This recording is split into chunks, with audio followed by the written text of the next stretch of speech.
I'm Lynda Tarras. Today I'm responding to a request that I talk about how to manage workforce reductions in an already tough environment. It's really tricky to talk about this because there are so many variables that need to be considered, and it requires very careful planning and consideration of those variables. You will, of course, need to be guided by legislation, union contracts, and organizational policy when you begin to start to look at these plans. It's always wise to get advice from your HR team, your legal team, and your communications team. But please, don't follow it blindly. This can also get you into trouble. As a leader making these decisions or executing these decisions, you will be out in front, and you will need to be assured that you have a solid rationale for the steps that you are taking and that you can explain it.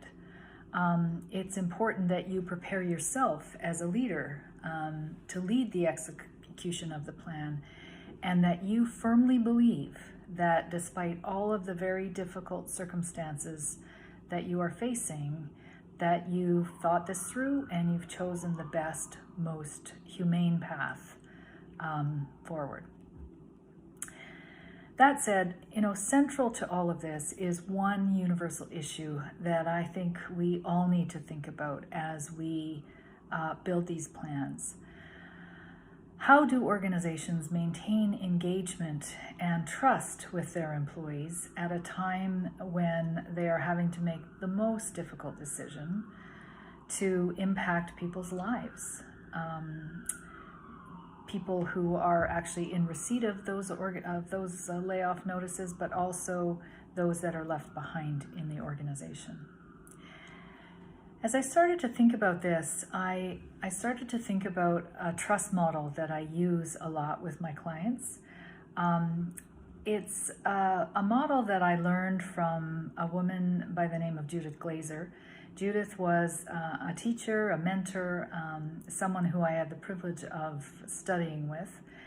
She was the former CEO of Benchmark Communications and the author of the book Conversational Intelligence.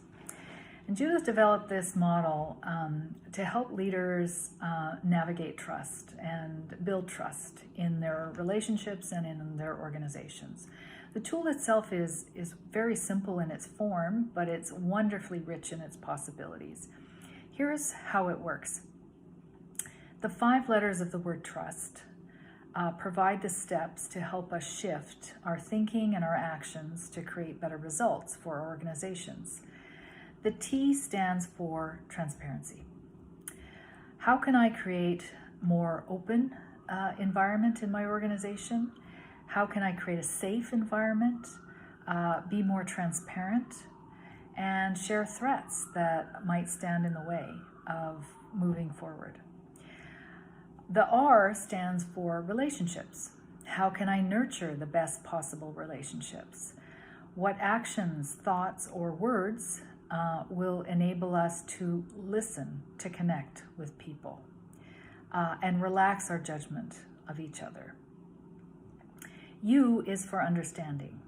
How can I step into the other person's shoes and see the world from their eyes and share what is on my mind without imposing my truth on someone else?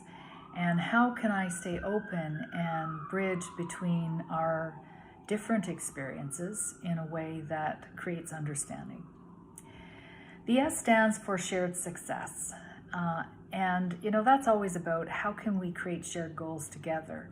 But in this context, I think about how I can lower my attachment to being right and elevate my curiosity about what is possible in the interests of the other people involved.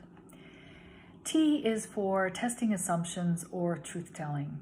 And this is about how I can tell the truth with candor and caring, how we can stay open to testing our assumptions, and what words and thoughts and actions can we take that will enable everyone in the organization to tell the truth and be bold and be open about what they're thinking. Let's look at an example. I was intrigued by what I was hearing about Airbnb recently and how they handled the reduction of 25% of the workforce. That's a big hit. I have no affiliation with Airbnb and I've never worked with them, so I went exploring. I recently found, in my research, I found written material, including an open letter that was written to all staff at Airbnb from co-founder and CEO Brian Chesky. And I listened to some of the interviews that he did talking about the process they used to come up with the plan. And here's my assessment after running through the trust model with what I found about Airbnb. Number one, the CEO is transparent. Not only is he clear about the decisions that he's making, but he also goes into a lot of detail about why those decisions were necessary and what they mean for the future of the company. He seeks to nurture his relationships with both those that are staying and those that are going. And he talks a lot about the principles behind those decisions, what guided him, and why those principles were important to him and to the company. He demonstrates respect for everyone and goes out of his way to acknowledge the impact that these decisions are having on all of those that are impacted. And, you know, that's pretty much everybody in this case. He talks about everything that the company is doing to create shared success for Airbnb as a company, for those employees that are leaving the organization. There are a lot of tools and supports that were provided that will hopefully bridge employees from their current situation into new employment. And for everybody who's left behind in the organization, he as examples, he did everything he could to make sure, to the extent possible, that this would be the only cut. He was very concerned that he would have to do this again, and he doesn't expect there to be another round because they really thought through this carefully. And he's engaging them in planning for the future, and he's holding regular town hall meetings with staff to keep them up to date on the progress of the plans. In addition, throughout it all, he tests his assumptions, and he, as completely as possible, shares the facts, the rationale, and his own observations. And one thing I know in all the years that I've worked with people, we as humans are inclined to trust people who tell us the truth, no matter how difficult that is to hear. It's now obvious to me why this man and this company are getting so many accolades. I